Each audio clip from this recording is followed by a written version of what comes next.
We're going to go more in depth with sectional anatomy now and begin to talk about the abdomen and the vessels that are in the abdomen.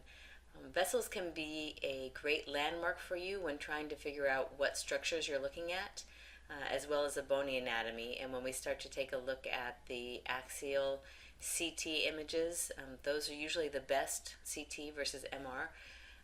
It will become a little bit more clear to you how looking at the vessels can help you understand where you are in the body. A couple of things that I have brought up to help me study are the Netters online and also eAnatomy online. And at the end of the lecture, I'll go over a little bit more about how to get to those. I did go over that a little bit in the introductory announcement. But I will show you more detail about how to get to those places and be able to look at the different anatomy that you'll see there. The e-anatomy does not have as much IV contrast, so it makes it very difficult to distinguish the vascular anatomy from the actual organs when there's not bright contrast in the vessels. But I do have some old CT images that have more contrast in the vessels, and that will make it a little bit easier. We're also going to review the portal system, although we will cover that in more detail when we take a look at the liver. But we will look at the portal vein, superior mesenteric vein, inferior mesenteric vein, splenic vein, and portal confluence as well. So in this first slide, I want to talk about the abdominal aorta, and I have it here on its own on the left. And on the right, I have it alongside the IVC so that you can see how the vessels interrelate. We'll start with the image on the left here, and the abdominal aorta enters the abdominal cavity through the diaphragm.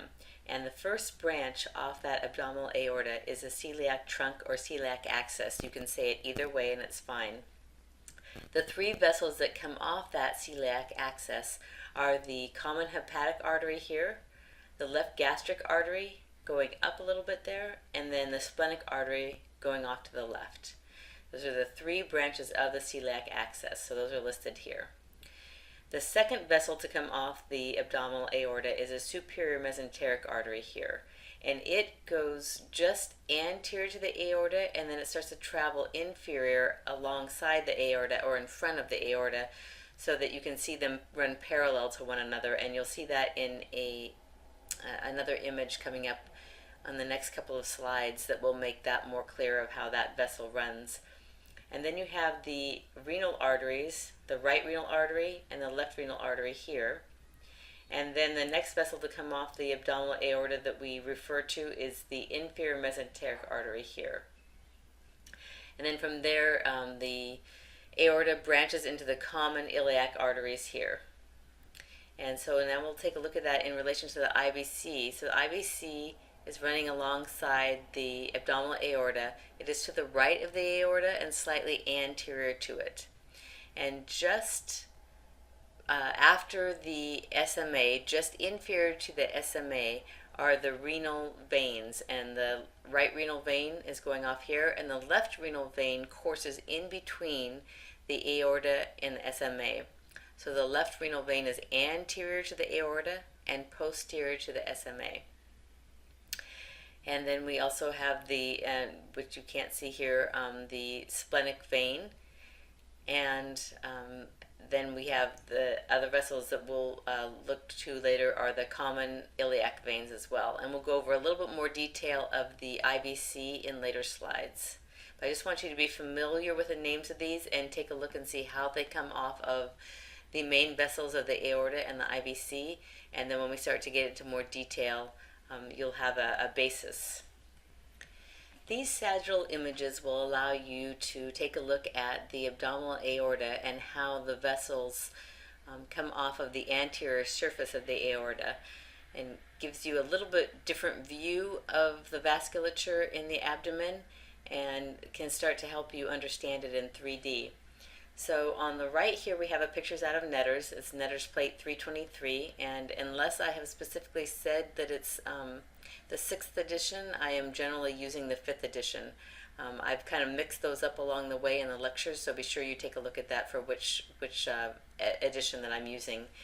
And then over here is an image from a software program that I used called Biodigital Human. And at the very end of this lecture, I have a 3D walkthrough of these vessels so that you can see them in 3D with pretty much everything else, all the anatomy peeled away. Sometimes I'll throw in an organ or two here or there so you can see how everything comes together in the body. But I've also peeled everything away so you can just see the vessels.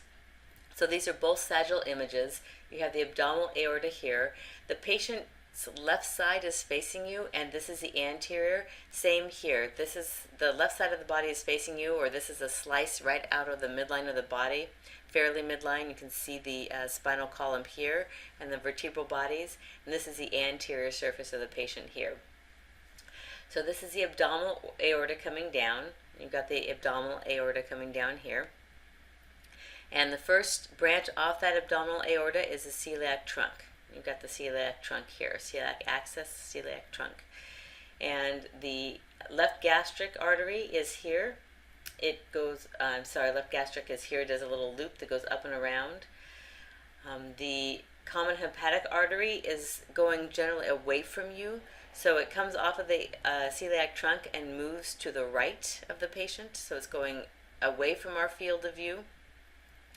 And here you can see the left gastric going up, like this one here, the loop-to-loop. And this is the common hepatic artery here. And then the one coming at you is a splenic artery. So this is a splenic artery here. And it's, again, that tortuous vessel, kind of makes some little curves along the top of the pancreas. So this is a splenic artery here. And that's the one coming straight at you here, right there. And then the next branch off of the aorta anteriorly is the SMA, and that's the one that's coming down here. It goes anterior, and then it starts to run inferior, so it runs parallel along the anterior surface of the aorta, and that's the SMA here. And coming underneath that SMA is the left renal artery. So you've got the left renal artery that would be coming through right here underneath the SMA, in between the SMA and the aorta. So anterior to the aorta and posterior to the SMA is the left renal artery. And here I did not mention the splenic artery, but the splenic vein, but the splenic vein, and I just said the splenic artery, but that's the renal vein. So the renal vein comes in between the SMA and the aorta. And then just inferior to that is the inferior mesenteric artery. So inferior mesenteric artery here. This image here on the left upper part of the screen is an MRA, an MR angiogram, and it allows you to see the arterial system in the abdomen or anywhere that you're studying the arterial system. And this is the aorta coming down. Remember, it becomes the abdominal aorta when it enters in through the diaphragm, which is about T12. And it bifurcates here at about L4, and it becomes the common iliac arteries. And that first branch off of the aorta, after it goes through the diaphragm, is a celiac axis. And it is only about 1 to 2 centimeters in length. It's very short, as you've seen from that sagittal view. And it exits the aorta superior to the SMA. So it's the first thing that comes off of the aorta after it's entered the abdominal cavity. The 3 branches off of that celiac axis or trunk are the left gastric artery, and it feeds the stomach. It's not very easily seen on CT or MRI images of the abdomen. The common hepatic artery also is a branch of the celiac axis or trunk, and it feeds the liver. It enters the liver, the porta hepatis, and we'll see that a little bit later in the lecture. And then the splenic artery, which you can see very nicely here on the CT image. Here's the abdominal aorta. This is a axial CT image. You know that this is a anterior portion of the patient, and the posterior portion, this is the right and this is the left, and this is the spine back here, spinous process, spinal body, and this is the aorta. This is the celiac axis coming off of here, and you can see that splenic artery, the tortuous vessel, running right along top of the pancreas. This is a pancreas here. So splenic artery, this is a kidney, this is the top of the pole of the kidney on this side, the IVC or the inferior vena cava, and the portal vein here. This is another couple of images that show you the splenic artery in a little bit more detail. As you can see in this picture from Netters on the right hand side of your screen, you see the celiac trunk here and the left gastric artery coming up before it does that loop-to-loop, and the left hepatic artery here coming across and then going up into the portal system. And this is the splenic artery, and it is again tortuous, little curvy, runs along the top part of the pancreas. So as you slice through the body in the CT images, you're catching just pieces of that splenic artery each time, and then you start to catch a little bit of the pancreas as well. So that's what we're seeing over here. You've got the abdominal aorta and the IVC, and you don't see the celiac axis or trunk right here, but you do see just a little bit of the splenic artery and just a little bit of that fluffy pancreas here and here. This was a nice image that I found off of Google Images that showed the superior and inferior mesenteric arteries and how they feed the colon. So again, abdominal aorta, celiac artery or celiac axis trunk, and then the superior mesenteric artery and how it feeds mostly the right side of the colon, and the inferior mesenteric artery and how it feeds the last portion of the sigmoid colon and the rectum area. And this is a CT angiogram here on your left. Again, the patient is facing their right, so they turned to the right. Their left side is facing us, and this is the anterior portion of the patient. You can see anterior and posterior here. So the aorta comes down. This is the celiac artery, celiac axis, and they say that there's a little narrowing here at the beginning, and so that's why it looks like it's just like a little stick here, and not quite as fat as a SMA. And then the SMA is coming off here, and they've cut off a little bit of that anterior portion, but you can see that the SMA courses anterior and then starts to run inferior there along the anterior part of the IVC. Got a little ahead of myself there. So the superior mesenteric artery, the exits the aorta directly anterior and turns inferior, courses parallel to the aorta, posterior to the body and neck of the pancreas to feed the small intestine, except for the duodenum, the cecum, ascending, and most of the transverse colons. Taking a look at the renal arteries, the right renal artery courses posterior to the IVC, and the left renal artery courses posterior to the left renal vein. So let's take a look at that on this image here. This is the posterior side of the patient, anterior side of the patient, right and left. We have the spine here.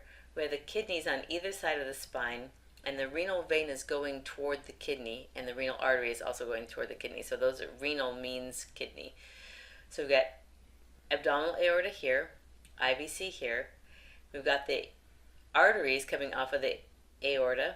So the left renal artery is coming here, posterior to the left renal vein, and the right renal artery goes behind or posterior to the IVC as it goes towards the kidney. And right renal vein here. The vein is generally a little bit larger than the artery, so it's a little bit easier to see the vein most times than the artery, and it also depends on what slice you catch it on, of course.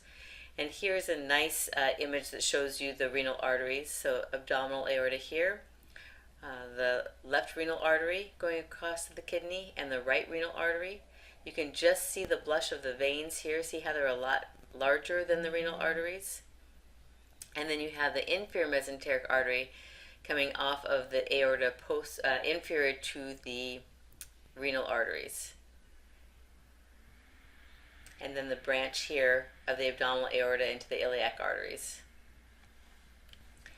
Taking a look at the venous system now, the inferior vena cava enters through the diaphragm at approximately T8, and it enters through the caval hiatus, vena cava, caval hiatus. And it courses inferior. It comes through the diaphragm first, and then the esophagus, and then the aorta. And the aorta enters at about T12, so there's about 4 vertebrae width before the aorta enters after the inferior vena cava comes through.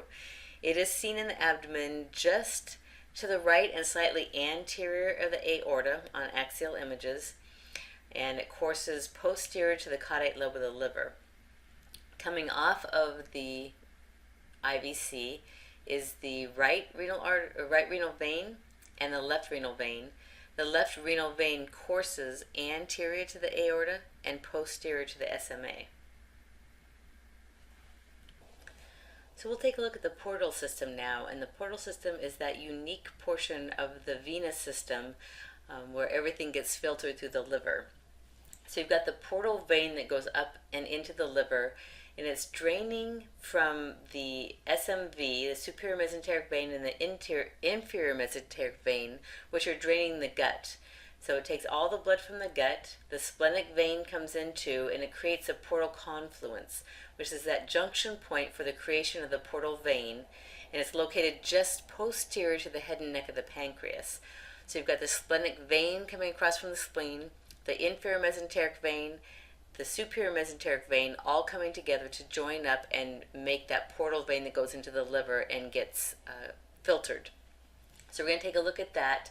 We'll look at the hepatic veins, which are positioned just inferior to the diaphragm between the lobes of the liver. And we talked about this, the portal vein. It's created by the junction of the SMV, the IMV, and the splenic vein, approximately L2, posterior to the neck of the pancreas, and it enters the liver at the porta hepatis, just anterior to the caudate lobe. And we're going to take a look at all that in the next couple of slides. So here's a really nice image, and I know that it's a little bit hard to read the wording on here, but it was a nice image as you can kind of see through the pancreas. So the stomach has been cut away. This is a duodenum, and the stomach has been cut away. That would normally be sitting right in here, and you've got the spleen sitting here on the patient's left, our right, and you've got the pancreas that goes into the pancreatic tail that sits into the hilum of the spleen, and the pancreatic neck and head, and then that little bit of the unsnate process as it wraps around behind the SMV. So you can see through the pancreas here, and you can see the superior mesenteric vein and the splenic vein and the inferior mesenteric vein, and they all come together here at the portal confluence to form the portal vein, which goes up into the liver. And here you have the splenic artery, so you can see how that is a little bit more tortuous, and it is running along the top of the pancreas, and this is the splenic vein, which runs along behind the pancreas. It's a much straighter shot, and it's a little bit thicker vessel, a little bit larger vessel. Looking at that in the CT image over here on your right, you've got the nice bright white bone, so you know this is a CT. You've got the patient's right, the patient's left. So this is a liver here, and you can see a little bit of the gallbladder, and this is the abdominal aorta. It's already come through the abdomen. You no longer see the cruise of the diaphragm. This is the IVC. And you've got the SMV, the superior mesenteric vein, and the splenic vein running along the back side of the pancreas. And it's a much straighter, thicker vessel, so you know that that's the splenic vein and not the splenic artery. It's also sitting behind the pancreas, and it's going off towards the spleen, or coming from the spleen, actually. It's coming from the spleen. And when the splenic vein and the SMV come together here, just a little bit superior to this, you're going to see that it becomes the portal vein. Let's take a look at how those vessels then enter the liver. So you have the hepatic portal vein that was formed by the superior mesenteric vein and the splenic vein and the inferior mesenteric vein, and that comes up to the liver along with a proper hepatic artery. And then coming out of the liver is a common hepatic duct, and this is the portal triad, these three vessels here. And you'll see that the portal triad exists in many places through the liver, and that's because that common hepatic duct is draining the liver, and the hepatic portal vein and the hepatic artery are feeding the liver. And then at the top you've got the hepatic veins, and those are draining the liver at the top. And that's this image, and this image down below you can see those hepatic veins and how they enter into the IVC. And then the IVC takes the blood up into the heart.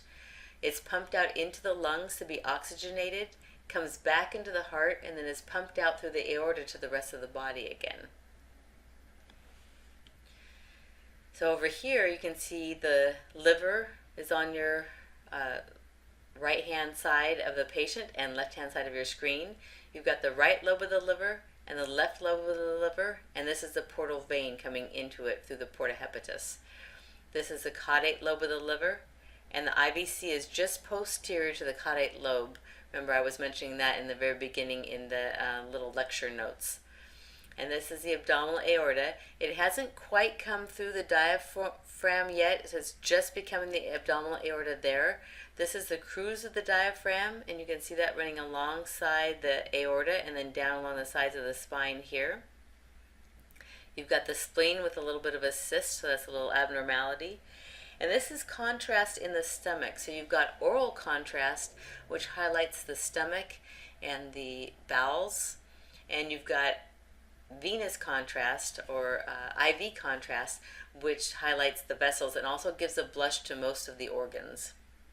And so that's how you're going to be able to see the contrast a lot better in some of the older images I have than you will in e-anatomy online. But e-anatomy is very helpful because it will point out all the vessels or all the organs depending on how you choose to set it up. And then also make sure to look at your Weir book, W-E-I-R, the Weir book, the required book for this class. I have the 4th edition, and you might have a later edition, that's fine. But if you have the 4th edition, there are the abdominal images that start about 125, I believe, and run for another few pages, and you'll be able to see, they probably run all the way through about 130, I think, and 131 is where you start to get into the pelvis. And you'll be able to see some images that have some pretty good contrast there as well. So take a look at those images.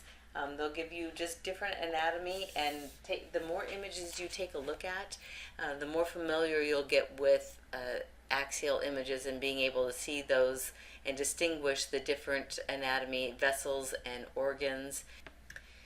This CT image is a little inferior of the portal confluence, where the splenic vein comes across and joins the SMV to become the portal vein. So you can see the SMV here, and the SMA just to its left, and the IVC here, and the abdominal aorta just to its left. So the IVC and the SMV are to the right of their arterial counterparts. It was a little hard for me to say tonight. So just taking a look at this, you can see the IVC and the left renal vein coming across there. It's again in between the abdominal aorta and the SMA. So the left renal vein courses anterior to the abdominal aorta, posterior to the SMA. The SMA is just a little to the left of the SMV in the patient, and the SMV is posterior to the head and neck of the pancreas. And this is a duodenum, the second portion. So you can see the fundus of the stomach. You've got some air fluid levels here in the fundus of the stomach, and it's coming across and becoming the duodenum, and the duodenum wraps around the head and neck of the pancreas here. The inferior mesenteric vein isn't really easily seen on CT. Sometimes when you're doing an angio you can see it, but it's not very often well seen on routine images, routine axial images in CT. It's positioned just a little bit left of midline and joins the splenic vein and the superior mesenteric vein just posterior to the body and tail of the pancreas. So you have the neck and the head and the unsnate process of the pancreas here. This is a portal confluence, so the SMV and the splenic vein have already met up to become just becoming the portal vein. But the inferior mesenteric vein would join the splenic vein a little bit more to the left of midline, so it's not as far over as the SMV as you saw in some of those earlier images.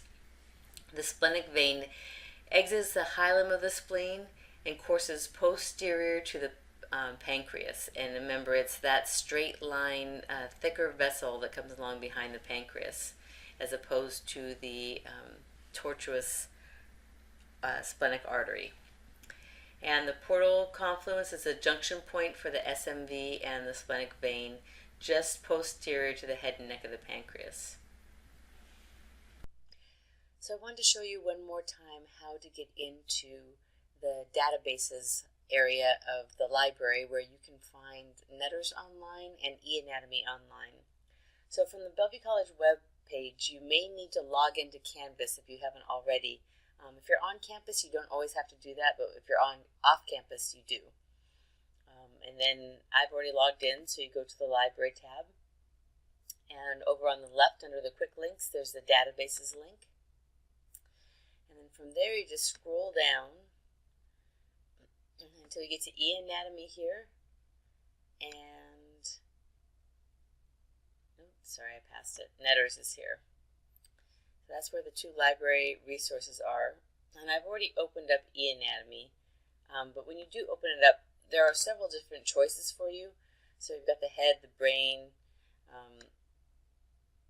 different arteries and cranial nerves, and it's down here in the neck, thorax, abdomen, pelvis. Oh, that's a PET CT. I apologize. That was not the one I wanted to look at. A little bit further down, abdomen, pelvis. That's the one that I usually go to for this area of the body. And I've opened it up over here in another page. And up in the anatomical parts area, you can deselect all so that it doesn't show you anything, no labels, or you can just select certain areas. So for right now, I'm just going to do the arteries and the veins, so we can take a look at those. And we're starting up here in the lung area. So this is the lungs here, this black, because air is black and bone here is white on CT images. This is the posterior side of the patient, the anterior side of the patient, and this is the spine, and just anterior and a little bit to the left of the spine is the aorta. So we're following the aorta. We're not quite to the abdominal aorta yet because it hasn't broken through the crus of the diaphragm. Now it actually has. They're calling it the abdominal aorta, and you can see the crus of the diaphragm here on each side. This is the liver. This is the IVC here on your left. Sorry, on the patient's right, our left, the patient's right. This is the spleen, and this is the stomach. There's not a lot of contrast in this one. I'm going to show you another set of images in just a little bit that has better contrast, but I just wanted to scroll through this for a moment so you can see what is available for eAnatomy. So as we keep following the abdominal aorta down, the first branch off the aorta is the celiac trunk, and that will go anteriorly. And we'll keep following this down. And you can see how the splenic artery, this one really is kind of windy as it goes around. We don't see the pancreas yet, so we won't see it resting on the superior side of the pancreas. But we'll go down a little bit further and we will see that. Keep following it down, not quite to the pancreas yet. And this is the body of the pancreas here. We've got the spleen on the patient's left, our right, and we've got the left kidney, the right kidney, and the IVC in the aorta. Now the second branch off the aorta is the SMA. So here's the superior mesenteric artery here, and you remember that it goes anterior and then inferior, so it runs along the surface of the aorta. But in between the aorta and the SMA is the left renal vein, and that's coming across right there to the IVC. And I'm going to just put on the anatomical parts here. I'm going to put down the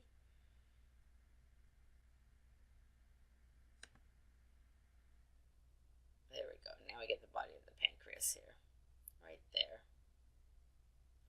So we're going to go continue to go inferiorly, and you can look over here on the left. I don't know if you saw this in the beginning introductory information I gave you, but the coronal and the sagittal pictures show you whether you're moving inferior or superiorly. If you ever get lost or confused, you can look over there. So now we're moving inferiorly, and we are almost out of the head. We got the head of the pancreas here, right there, as it's wrapping around.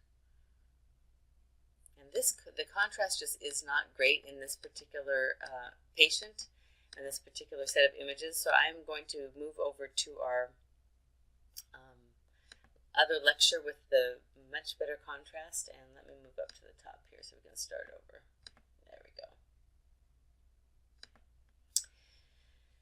And now we've got The lungs here, anterior side of the patient, posterior side of the patient, got the spine as well, and the aorta. We're not to the abdominal aorta yet, so I'm going to move inferiorly.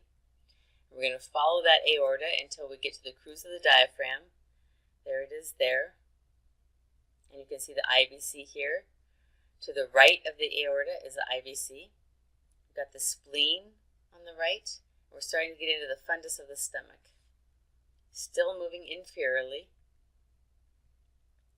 And the aorta is just breaking through the crus of the diaphragm now.